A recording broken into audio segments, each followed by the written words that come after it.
So we're experiencing the same thing. So thanks for your patience on that. So Mike Schneider is our presenter tonight. He's also going to be contributing to next week's course setting webinar as well. Mike is an OCUP, U14 OCUP coach at Caledon, and he's a PL trained CSIA level 4, and he's also part of our U16, U14 committee in Southern Ontario. So he's been doing a lot of heavy lifting for us in Southern Ontario. And he was keen to help out with this topic. So he's put together a really great session for us. And he's got some really great technology, which we're testing out tonight. So the video is really crisp and clear. So thanks to Mike for putting the time into investigating the technology. Anyway, settle in. And we'll, of course, I'll monitor the chat if you guys have any questions. But we'll let Mike take it away. Thanks, Mike. All right, what's up, Ski Pros? I'm just seeing who's rolling in here, and there is a lot of people rolling into this that I actually look up to, so this is pretty exciting for me. It's an absolute honor, especially given some of the other presenters we've had this fall, so this is really cool. I'm just going to present my approach. It's just one approach, but it's not necessarily the approach. I just hope you guys find it interesting and useful, and hopefully it sparks some good discussion and maybe some questions at the end. So let's get into it. Okay, so just going over what we're going to get into is what are we going to try and develop. That's just the nuts and bolts, and then we're going to go into broad terms, just pedagogically, some of the coaching and teaching approaches. And then that'll lead us into the heart of the presentation, which is going to be how do we build good tasks and activities for coaching children. I'm also going to talk a little bit about understanding risk and a strategy for managing it. And then finally, we're going to wrap up with some good concrete examples of tasks and also using that framework for building good tasks to evaluate why those tasks work and why they're good. Okay, so this fall we've had the pleasure of watching some really knowledgeable presenters. And there's been some really highly technical stuff and thought-provoking presentations in terms of athleticism, peak performance, high performance, and that sort of thing. This is not going to be that kind of presentation. I'm going to try and keep it pretty basic, okay? And I'm going to try and keep it basic for those new coaches, and also try and keep it basic for those really experienced coaches so that they have some new ideas of ways that they can be better mentors. So any experienced coaches out there, feel free to steal any of this stuff and take it as your own if you're going to use it to pass on to the next gen, by all means. Okay, so there's a lot of literature out there, resources, websites, courses. I'm going to take you guys on a very brief tour on some of the stuff that's already out there that if we aren't aware of or using already, it's something that you should have in your back pocket. All right, first topic, physical literacy. So Canadian Sport for Life is an NGO that we've got here in Canada. They're a bunch of physical literacy experts that compile and mobilize their knowledge for all of us to use in all sports in Canada. So one of the things that they've built is this Play Coach tool. So it stands for Physical Literacy Assessment for Youth. And it's built specifically for us coaches to use to evaluate the physical literacy of our athletes. So it uses 6 different areas. First one being cognitive domains. That's things like confidence, motivation, and comprehension. Next area would be environment awareness and access. So access isn't normally something that you would think of in terms of physical literacy, but it makes sense. If someone doesn't have access to the environments that they need to participate in sport, then they're not going to learn physical literacy. Next area is general motor competence. That's things like diverse movement skills, skill selection, and decision-making in different situations around what skills they pick. Next is balance. So of course, that's things like basic balance, but it's also stuff like collisions, collision avoidance and absorption, as well as stumble recovery. So if you are going to stumble, can you recover quickly? Or if you're going to fall, is it graceful and safe? Then we get on to object control. First things that come to mind here would be a baseball bat or skis or ski poles, but it's also things like hands and feet. What we really want to do is make sure that we can get athletes using objects on both sides of the body, so both right and left. And then lastly, locomotor. I think that this one really ties into skiing well, because with skiing, we really want to create speed. We want to generate speed. We want to rely on some locomotor skills. Starting, stopping, running, and agility, I think all apply to what we are trying to do, getting down a course as fast as we can. If a kid falls behind with something in physical literacy, it doesn't get better as we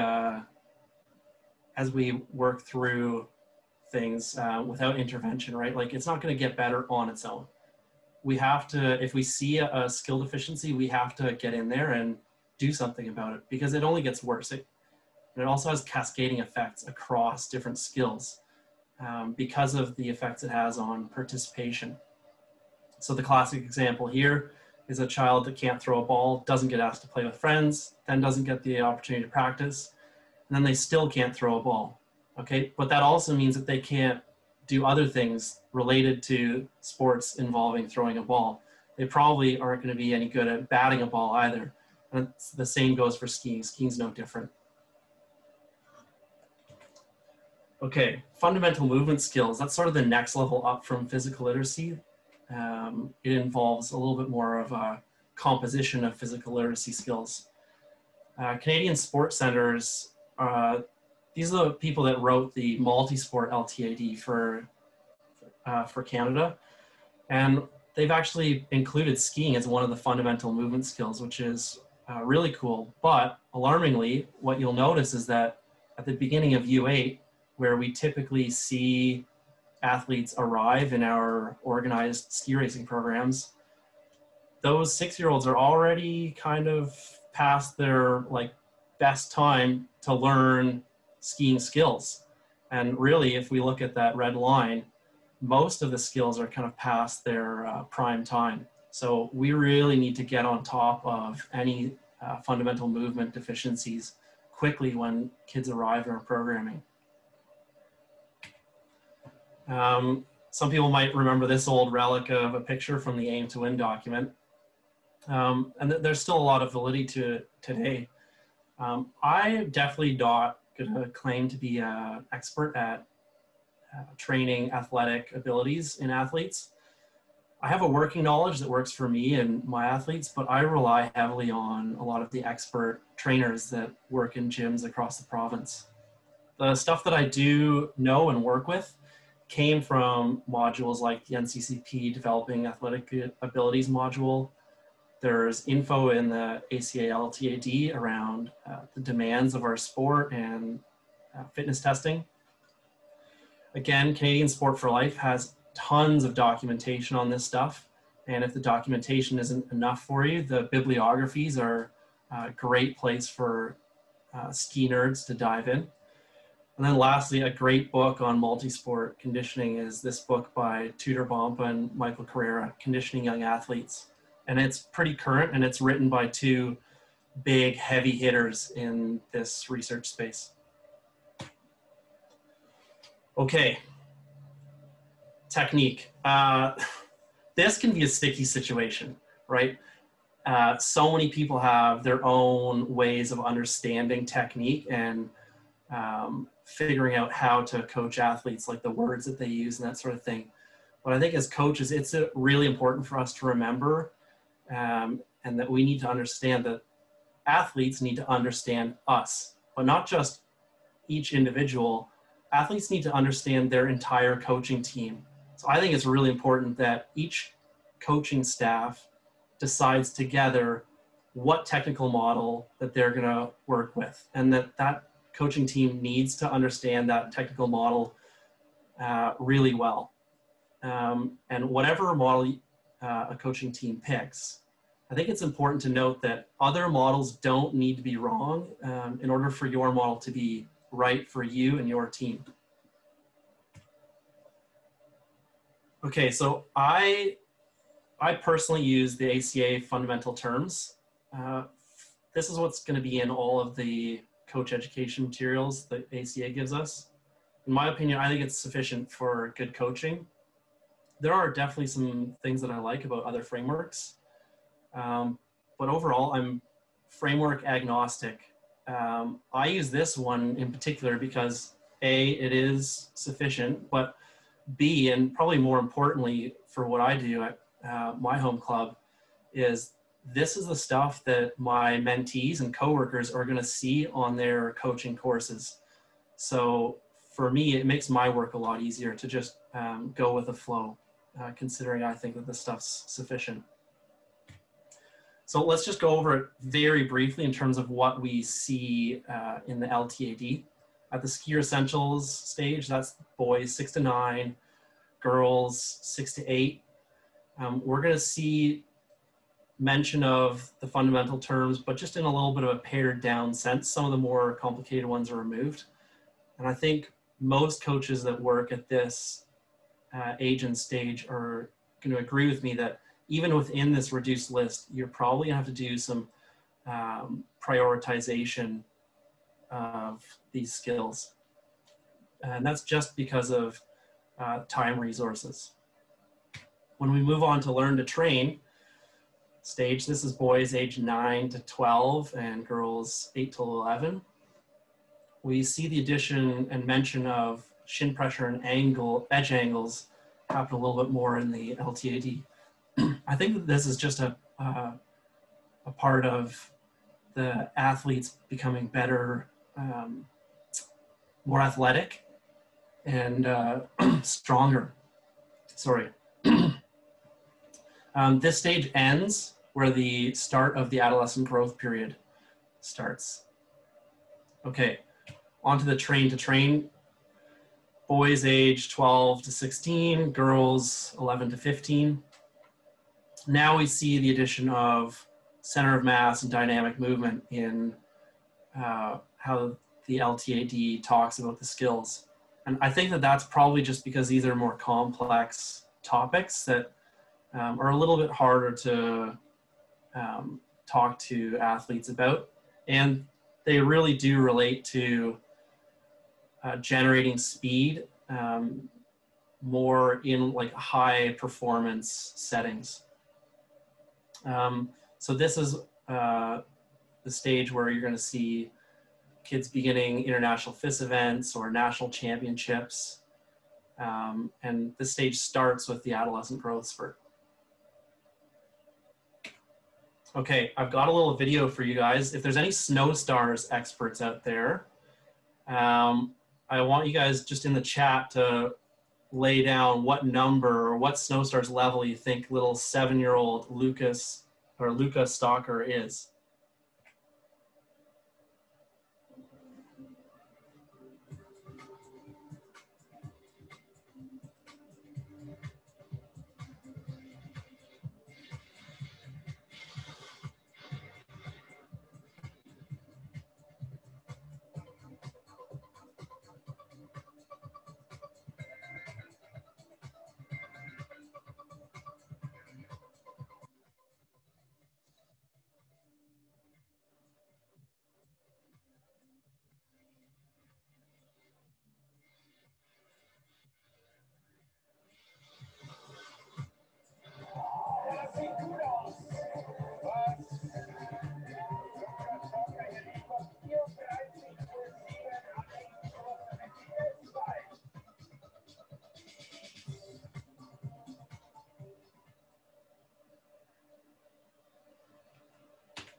Okay, what do you guys think?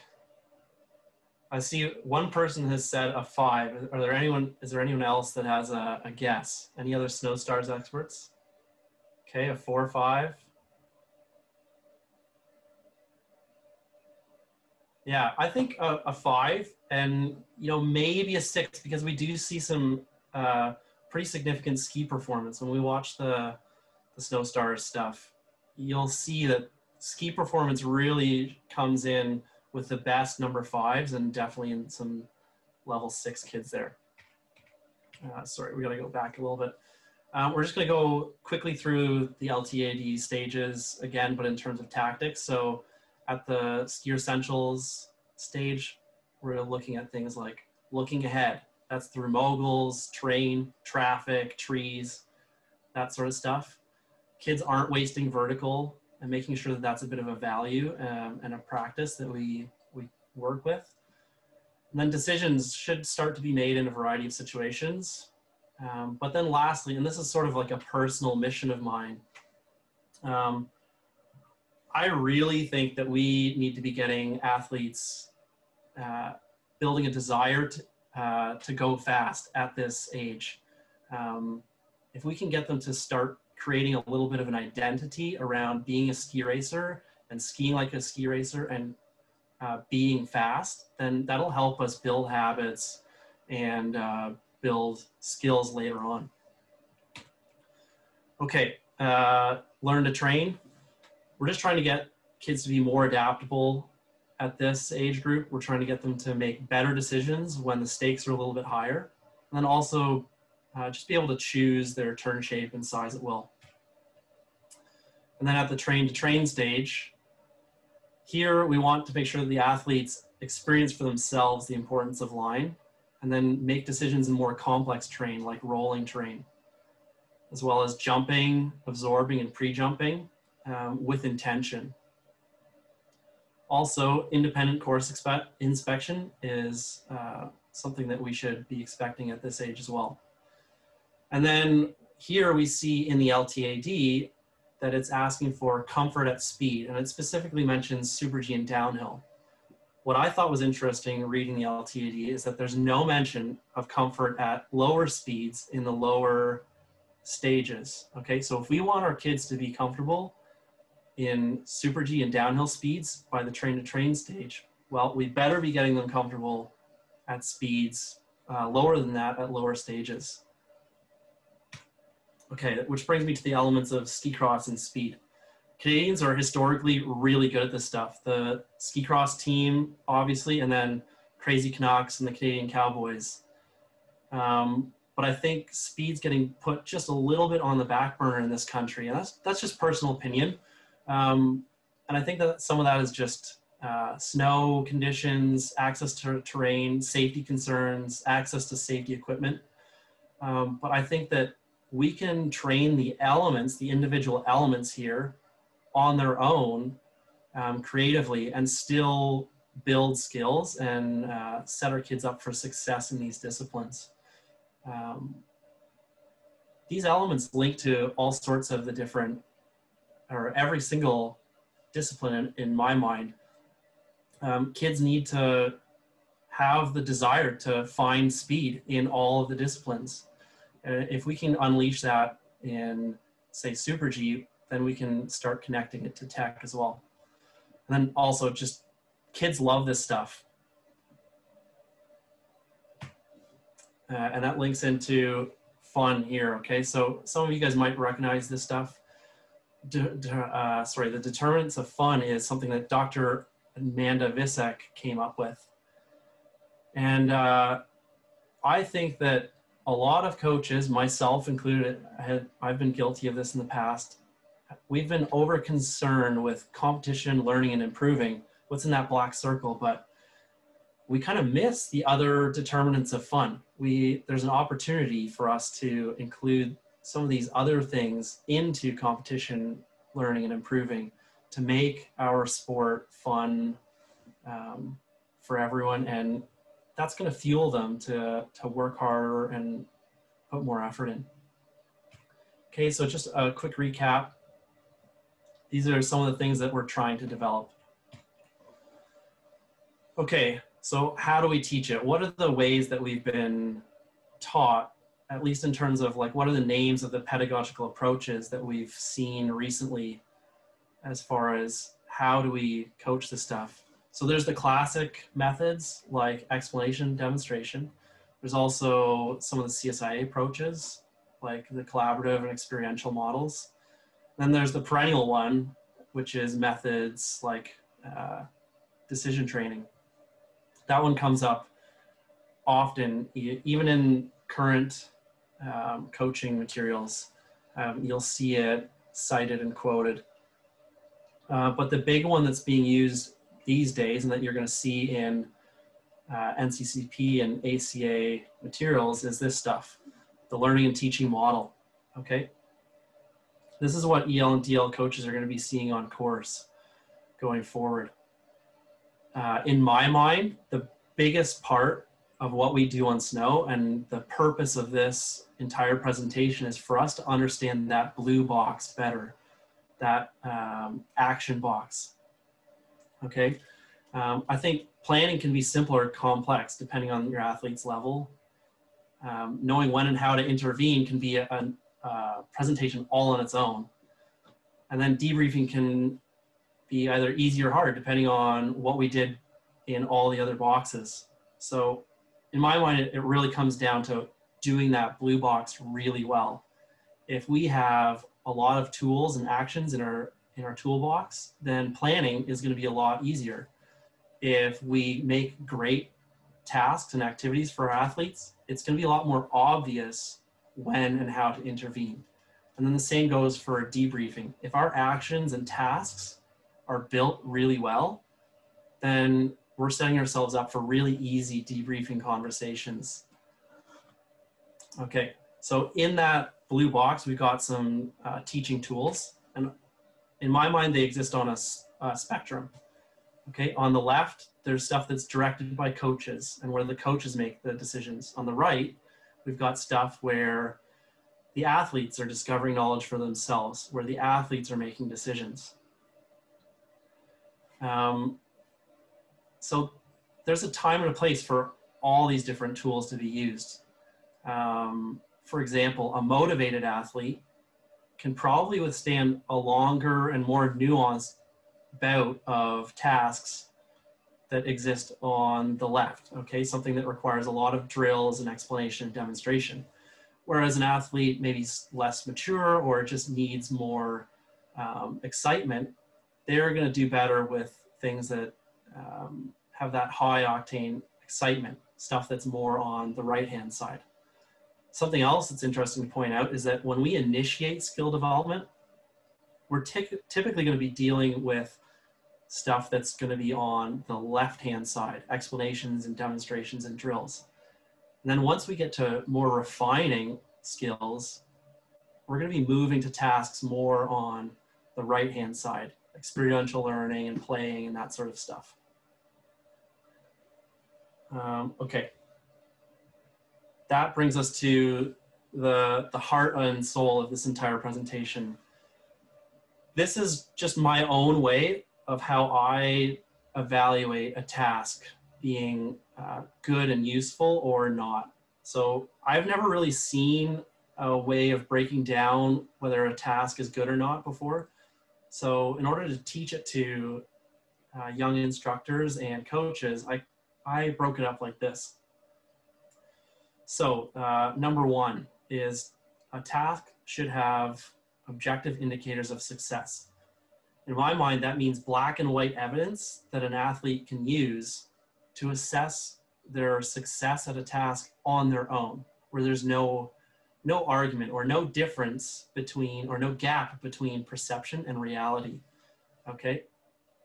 It also tees up good debrief questions, because you can ask them simply whether or not they noticed the evidence that they were aiming to find.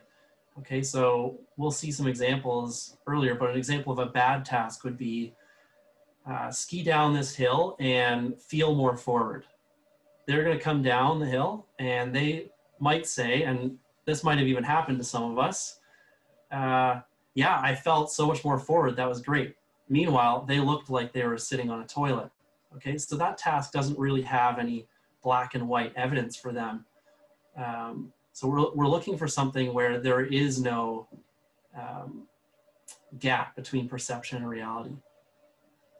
Next, skiers should be able to maintain an external focus.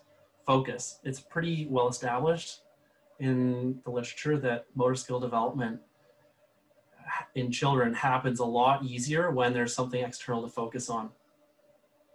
So that means that they can put their attention on an object or a body part that's away from the torso, something that they can see, hear, or feel. This can be bumps, it could be turn indicators, it could be listening to the snow surface or looking at the snow surface, it could be looking at the skis, it could be hands, poles.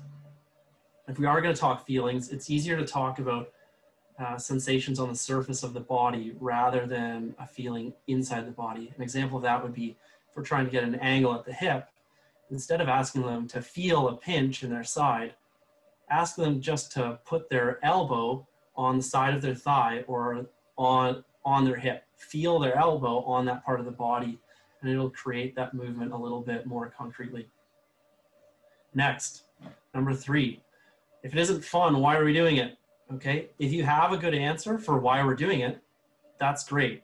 But you should still be thinking, how long can these athletes withstand this not fun activity before I need to move on to something different? Number 4 has appropriate risk. We're going to get into that in a second, so I'll leave it for now. Number 5, the task needs to target something specifically, something that you can call out by name and talk with your athletes about. That's what's going to get results. We have to have a specific focus. Okay, I said I was going to move on to a little bit of risk stuff, so here it is. In the coursework that coaches have, especially on the EL, this is what ACA has got as far as managing risk. There's 4 risk management strategies. We can retain, which means just accept that the risk is inherent in the activity. We can reduce by modifying the activity or the environment. We can transfer the risk through waivers or insurance, or we could just avoid the activity altogether. It's been said that our duty of care decreases as athletes age and their ability increases. But I think that, and I would say most coaches would have a similar experience to this, as athletes age and their abilities increase, they get exposed to increasingly risky situations in our sport. And I think that that's something that's different than, say, ski instruction or ski recreation. To me, that means that our duty of care doesn't really decrease. So we really need to remain vigilant. So we've got these 4 risk management strategies. How do we understand the usefulness of a task and how risky it might be, and what strategies we should use? So this is just something that I came up with. We've got three circles here. So we've got things that are thrilling in the blue circle. We've got things that could be high potential for skill development in the green circle, and things that have high consequences or high likelihood of consequences occurring in that pink circle.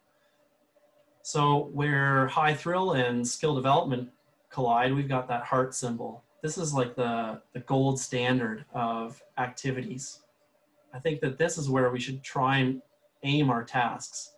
If we can find tasks that exist in that zone, then we're able to use the only 2 of the risk management strategies, which are reduce and retain. If we go to where things are high thrill and high consequence, but without any skill development potential, now we're into a zone where we as coaches have no business taking athletes into those activities, okay? We're there to coach our athletes to become better. If there's no potential for skill development, we really shouldn't be engaging in those activities with them. Okay, that's where we're going to use the avoid risk management strategy. The stop sign symbol there, that exists where there's high consequences and high potential for skill development. These might seem appealing for their skill development potential to us coaches, but because there's no thrill for the athletes, they're just going to be afraid. And fearful athletes become stiff, hesitant, and mentally frozen. And I really think that these are things that should be avoided as well. But right there in the middle, of all three is the trap zone. And I call this a trap because it's really appealing to use tasks in this zone, despite the clear possibility of high consequences. But that doesn't mean that we're not going to engage in all of the, or in some of the activities in that zone, okay? If we are gonna engage in an activity there, we're actually gonna be using retaining, reducing, and transferring risk strategies. An example of this would be going into a park pass where an extra waiver and park pass are required. And then just before we move on from this slide, definitely don't forget that you have a duty of care when you're thinking about risk, guys. And the ACA's got a lot of content on this stuff. So does your employer, okay? And there's even stuff, case law and the legislation that you can refer to. Okay, moving on to the good stuff. Task examples. So just remembering that this is how we evaluate if a task is good or not. We've got these 5 key elements, okay? And really these 5 key elements are how we evaluate these actions, the things that happen in that blue square. Task example number 1. This is one of my favorites. Okay, skating drills and skating races. I absolutely love this activity. It covers all of the 5 key elements, and it's really important at all ages and stages. I think we should do it with no poles. That allows us to coach the kids on getting their center of mass ahead of their base of support in the direction that they intend to travel. Just like we saw in the physical literacy of locomotion, right? So taking away the poles allows that to develop. If we make it time bound, if we put a clock on the athletes or put them head to head, we can nurture some killer instincts. If we define the path for the athletes using turn indicators, now we can make things repeatable and compare things apples to apples from week to week. And it also, when we define a path, we can also add in things like direction change, not just maximum acceleration. And then slope choice, you can choose flat, slight uphill, or slight downhill, and that's going to change the demands on the athletes. Okay, task example number 2. Another one that I really love is one ski scheme progression. So we've got these 4 elements here. We've got use of poles, turn indicators, turn choice, and ski choice.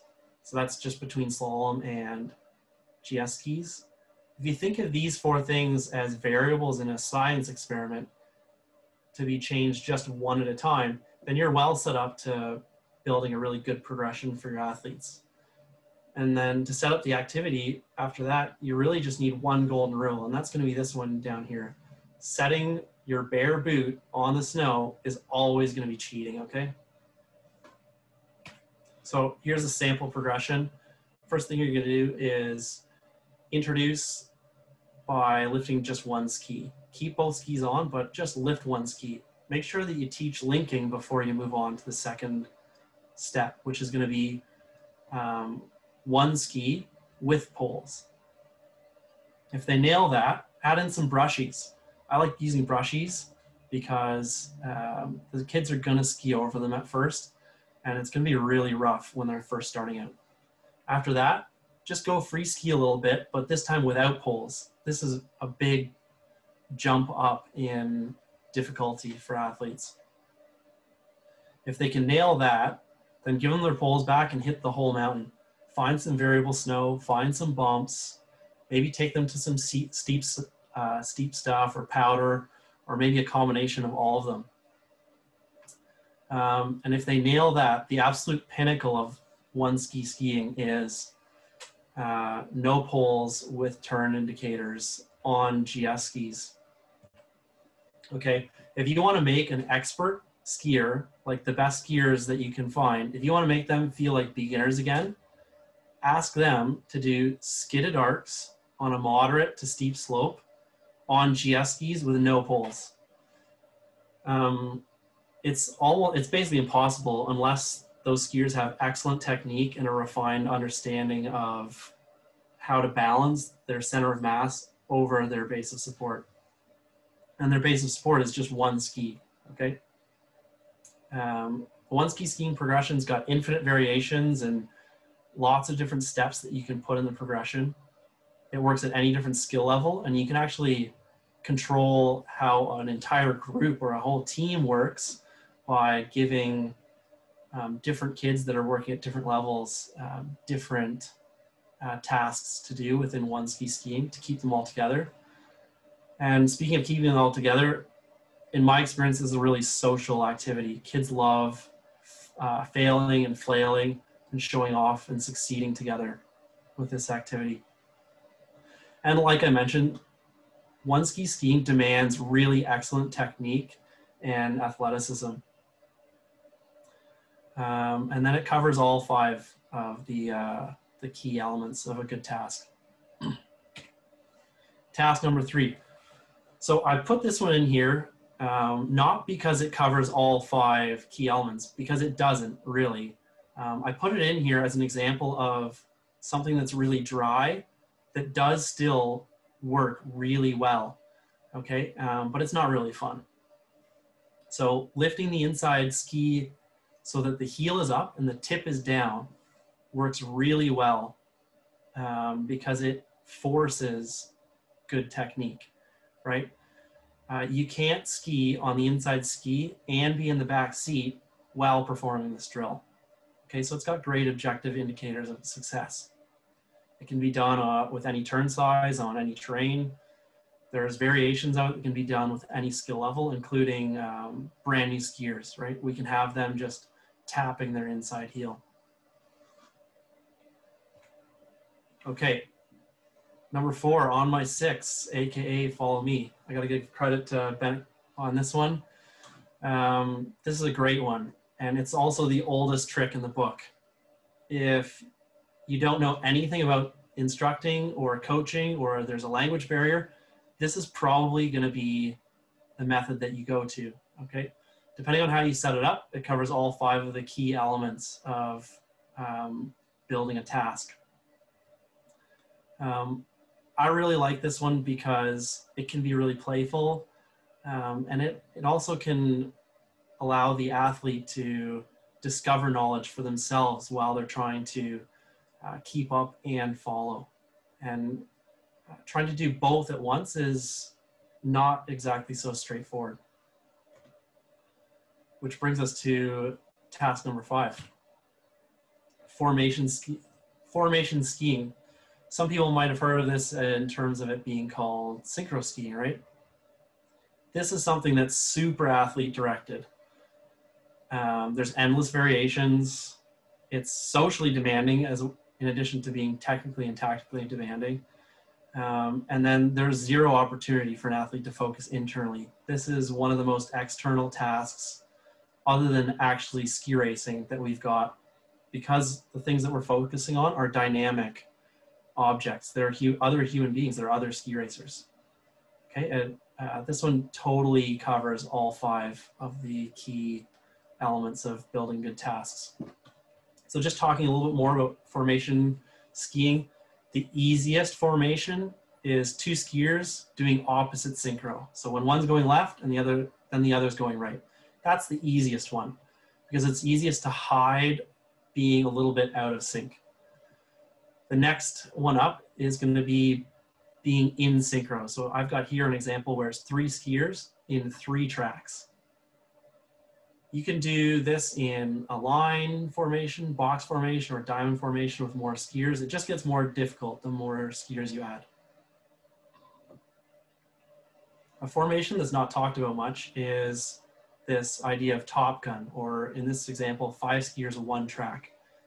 The idea here is that you're trying to get the skiers to be as close to tip to tail to their leader as possible. So maybe it's just 2 kids. Maybe it's 5 or 10 kids, but you're trying to get them as close to tip to tail as possible as they follow the leader. And you really want to emphasize that it's the kids following all in the exact same track, no cutting corners. So for you as a coach, you have to make sure that you set up the task safely. Pick a good speed, turn shape, and terrain that'll be able, the athletes will be able to do this safely, and only move up with the challenge as they're finding success. Unfortunately, I don't have a video of that particular task, but you can do that task. You can do it in stubbies. Don't do it in full gates, but you can do it in stubbies and brushies as well. Or you can have the leader do like an invisible slalom where they make up their own slalom course, complete with all the combinations, delays, hairpins, pin lays, royal flushes, whatever. Okay, and then the followers just have to follow as close as they can in their tracks. Okay, so I've got a little video here of some formation skiing. This is the women's U14 Can-Am team from Ontario in 2019.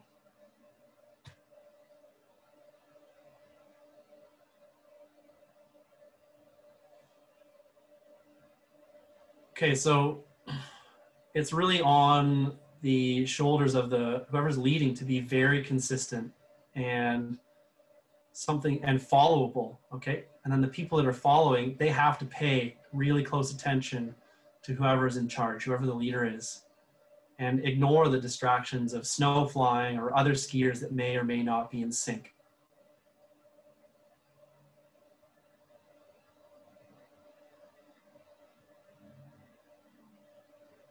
Okay, as the groups get bigger, the demands get higher. The level of focus is going to have to increase as the groups get bigger, and as there's obstructions between you and whoever's in charge, right? If you've got another follower between you and the leader, you have to pay really close attention. Okay, and then the problem solving gets more difficult as the groups get bigger.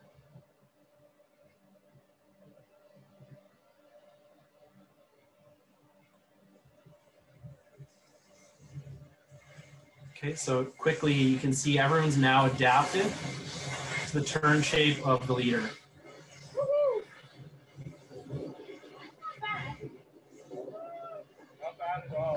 Okay, and it really fires up the chairlift. The chairlift here at Tromlo was on fire. Okay, this is the entire group now, all 15 Can-Am athletes. What you're seeing here is a rocky start. Okay, a lot of problem solving on the fly and a lot of focus on external elements. Okay, and then look at this. A rocky start turned into what's now pretty good synchro.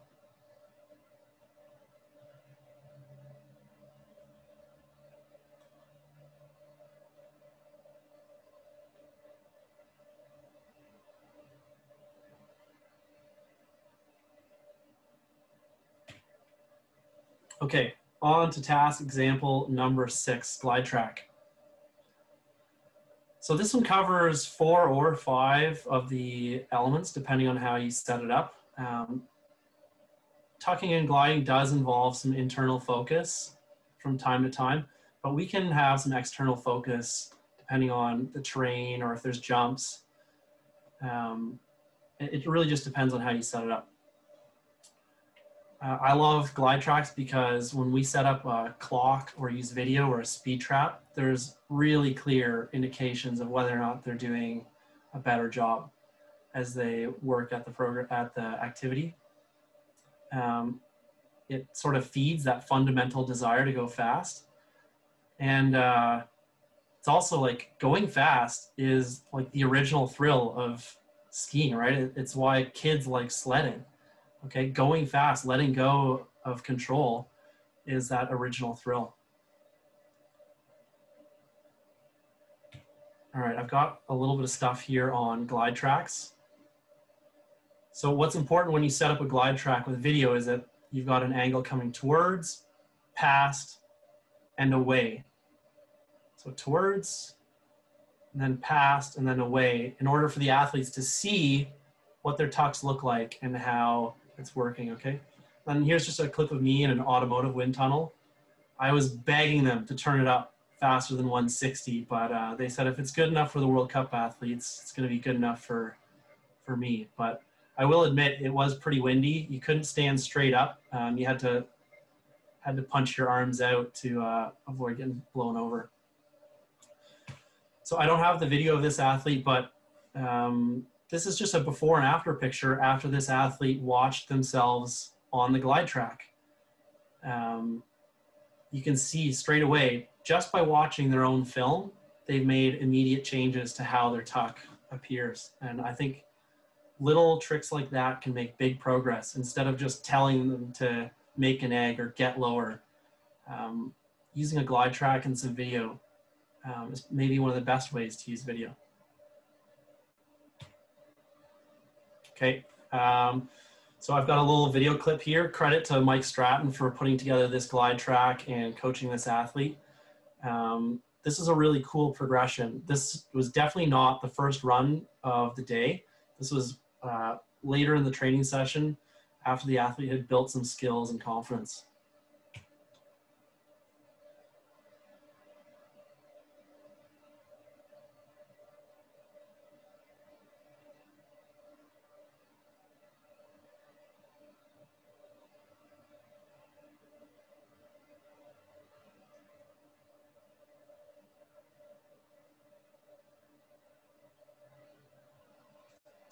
Yeah, so like you can see right there, it's a pretty complex situation, but that's an activity that's really going to engage an athlete. All right, last example, picket fence. This one's a classic. I think every athlete and coach has gone through picket fences before. Depending on how you set it up, this will cover all 5 elements, key elements of a good task. All right. You can also make them repeatable. If you measure them out carefully, then you can compare apples to apples again in subsequent weeks, especially if you use video or put a timer on the kids. You can make it quite hard depending on how it's put together. Just changing from brushies to stubbies, as you'll see in a second, adds definitely an element of risk and challenge. There's infinite variations. Lots of stuff that you can do to create unique challenges and target specific skills. And you can make it competitive if you put 2 of these courses head to head. Just make sure you control speed. I normally go about 2.4 meters on the hill that I use at Caledon for this. That keeps the speeds under control. So I've got a couple examples here. Here's one of our Canadian Alpine ski team members having some fun with a picket fence. And then here they are absolutely nailing it. Okay, so obvious technical demands there, even with our highest level athletes. Okay, so on to an example of using this with U14s. I've got a variation here, impossible flush. So you'll see me demonstrating to my athletes, and then you'll see one of the athletes pick up the example.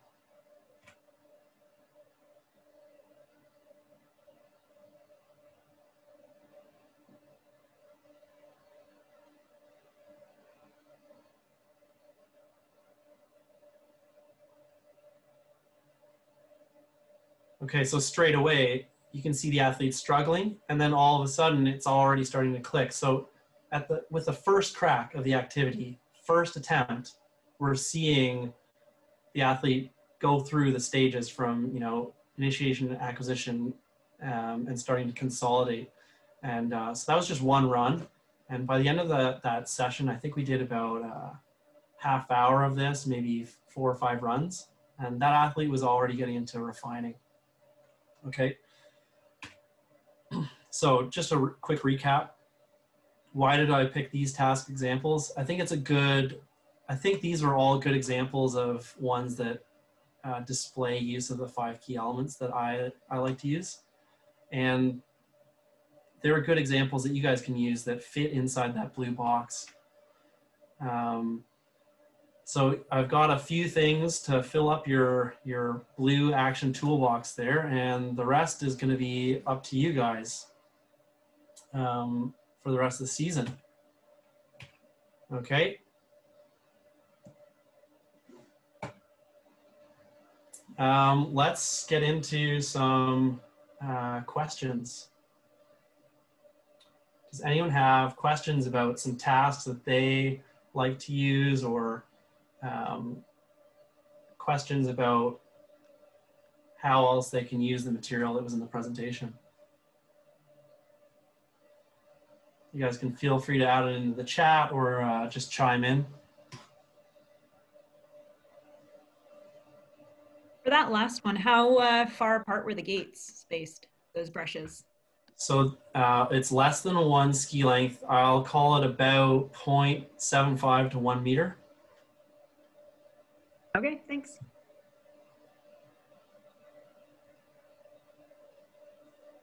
Is that your ski length or their ski length? It's shorter than their ski length. Yeah. Do you have anything to, we're really trying to focus, get them back in the pole plants. And we were talking about it on a few other calls ago, that it just seems to be something that kids aren't getting, right? They get these poles and they don't know what to do with them. We're trying to get them to get a good, do you have any drills for that they can think about? Yeah, some coaches will disagree with me, but I think space is really good, especially at the end of the practice. Send them home tired. You can also use moguls. Moguls are really difficult without a pole plant. Kids will develop an appreciation for how important a pole is when you have them skiing on one ski without their pole. Suddenly a pole plant becomes really helpful. And if you can, through debriefing, hammer that home to them, now all of a sudden it'll be a lot easier thing to sell to them when they've got 2 skis on their feet. Another one is drawing a line down the snow and having the pole plant on the line. With one particular private instruction client that I had, I tied balloons onto brushies and then I had them stab and pop the balloons. So it just depends on how desperate you are. Hopefully that answered your question. Hey, Mike, a question here. Yeah. With respect to skis and equipment matching, it seems to me with the younger kids, all of these things we're asking them to do, we're especially challenged in some of the smaller places for quality equipment and proper fitting and that kind of thing. Do you have any kind of tricks or fitting progressions that you use or you've seen used to help coaches navigate poor equipment matching, size of boots, size of skis, that kind of thing, like on the spot sort of stuff? Like to get them to pick the right stuff? Well, yeah, I mean, they're going to show up at the first day, let's say, and we got 15 days in the season, and the first day they're going to arrive with possibly really bad equipment matching. Like, right. Yeah, I think if they're arriving on day one, there's been some mistakes made. If that's the first we're finding out about equipment problems. And at that point, make sure that those kids tune their equipment and just deal with what's on their feet. There's some boot work that you can do through the season. If the kids are standing straight up and down like British tourists, you can put some spoilers in the back of the boots, heel wedges, soften the boots up, all kinds of stuff so that they can start moving in their ankles. But really what's important is that you communicate with your athletes late enough in the spring or early enough in the summer where they can actually go out and find the right gear. For the most part, the gear recommendations that all the brands put out are pretty good. For slalom, I tend to recommend kids go on the bottom end of whatever band is recommended, and GS more towards the higher end of whatever band is recommended at each weight. That's personal preference. And I mean, we could talk about that for probably quite a while, but yeah, does that sort of answer your question, Dave? Yeah, I mean, if someone out there has like a tool that they jump to help get the communication happening with the parent, something they can take into the store with them, let's say. Not always does the store give the greatest advice. Yeah. You know, blah, blah, I hear what blah. you're saying. You So can be what I did with my team, Dave, is I built a whole PowerPoint, and I went through everything related to equipment, even down to like what layers I think are good, what tuning gear to buy. And I go through it in their ski size recommendations. I mostly relied on the Atomic ones. Looking at some of the other brands, the ski recommendation lengths are very similar. So whatever brand you're familiar with, but just put the recommendations or the chart in there and then explain the chart a little bit and maybe explain where some of the edge cases might fall and where you might have exceptions, just so that you're not getting, if you have 20 kids on your team, you're not getting 20 emails about it. Maybe you'll only get 2 or 3. But yeah, I'd go through a whole thing, and then at the very end, there's a checklist of every single item that they need to have prepared for the season. And I would be happy to share that with you, Dave. I think I've got your email already. Well, thanks very much, Mike.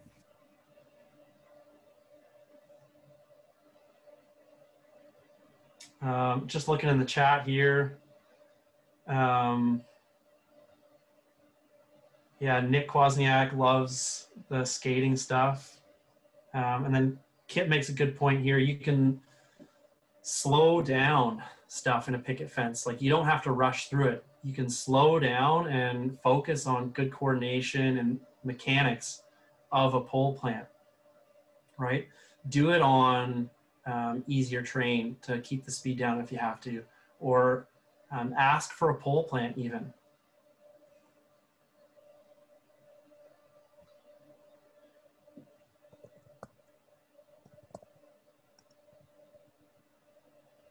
What about line? When you say you're talking, you want them focusing on a physical thing external to themselves.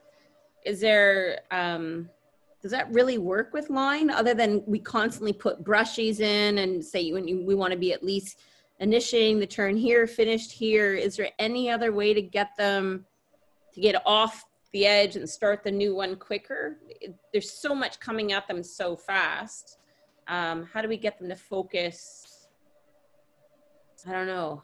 I want to word this. I hear what you're asking. So you mentioned brushies, and those are okay. If you set a good course and you use brushies, well, the course is already kind of good, and so the brushies aren't, they're just a mild suggestion at that point. What you need to do is be very intentional about teaching a situation that demands good line. Set a garbage section of a course, okay? You can tell the athletes it's a garbage section, and then have them take a crack at solving that riddle, okay? And if they go and do it twice the exact same way, then you need to put a brushy in to show them where they need to go, okay? Like, you could do a Super G light thing where you've got GS skis, GS speeds, but you're making more of like a Super G shape course with like multiple delays. And you just set something really wild that requires them to go really like off, on, like really hooking wide and under a gate in order to have a hope of getting to the next one. And if they don't figure out on their own that they need to go super wide, round, and under, then you can use a die line or a brushy as a suggestion that way. So it's just it's just exaggerating situations where line is important and being really deliberate about it. Does that answer your question, Tanis? Yeah, kind of. What we end up having is if you have a course that you've added the brushies in, some kids are great with it and some kids just ignore the brushy. And then, but what I'd like to see is they set the track, we take the brushies out, and it really fixes them. And other kids just, as soon as you pull the brushie away, they're back to their old tricks again. Some kids really need that kind of, oh, okay, here's where I should be starting, right?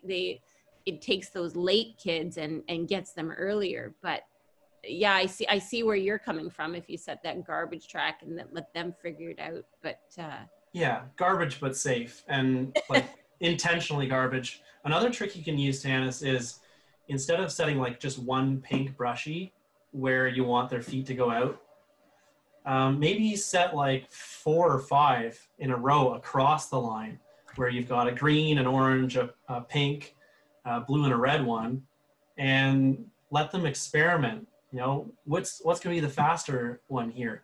I want you to tell me which brushie results in the fastest way through this course.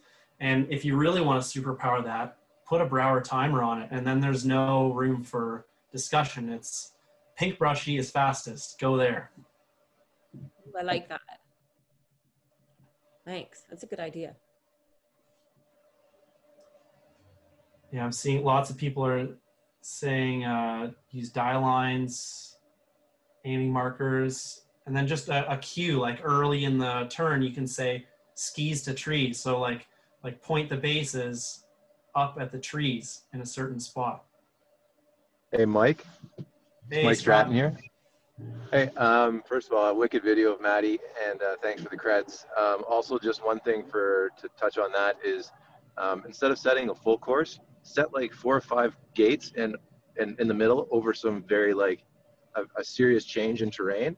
So they're not skiing a full course and asking them to adapt and change their line, but you're actually focusing on line changes as you go over terrain. So it's much more task oriented instead of trying to explain something when they're in the middle of a course. So just using like a smaller environment and using some terrain can make a really big difference for that stuff as well. Yeah, Strat, you make a great point. Like just make the figuring out the line of a really difficult section the entire task. Okay, if you have the luxury of a bigger hill, maybe you can set 2 or 3 separate little sections that they can run one after the other with a brief little stop to reflect. Terrain, I find that the number one kids where people lose their terrain a lot is generally in a transition.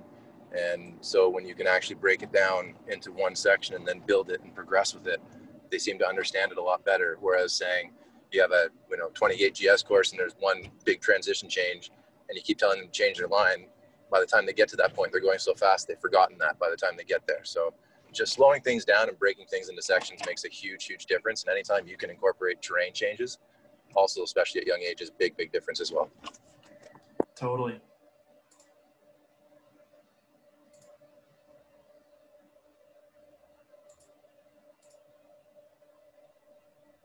Any other questions?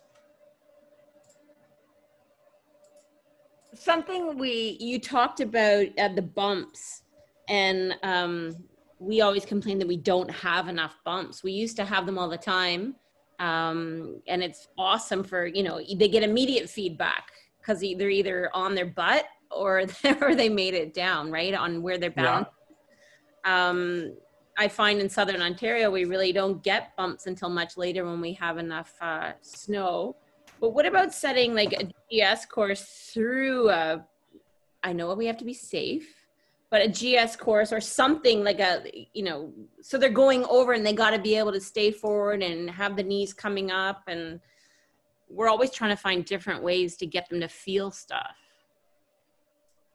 Yeah, I think if you do find bumps and there's nobody that's going to scream bloody murder if you set some brushies or stubbies in them, then I think you should do that. I would go probably with slalom ski. Unless the bumps are really icy and gnarly. I think it's just a more appropriate turn size for that type of environment. Yeah,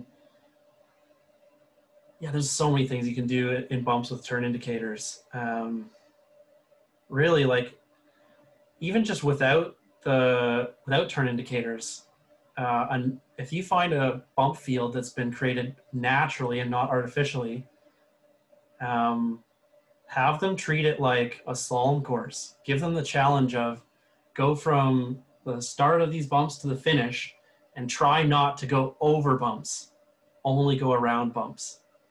And then ask them to do it faster and faster and faster. And what you're going to be finding is that they're going to be looking ahead and trying to ski as if they're in a slalom course.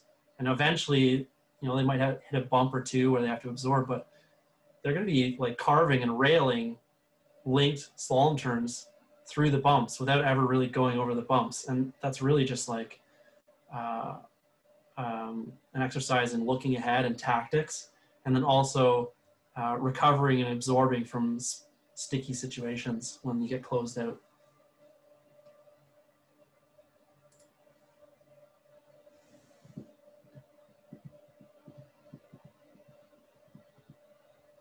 Yeah, Victoria Fenninger's got some ideas about setting stuff on followaways. Yeah, just again, it's being intentional with a task that's really targeted and specific and has concrete indicators for success, right? Like a follow-away. How far away did you drift from the gate this time? Okay, if you drifted really far away, then there's something not right.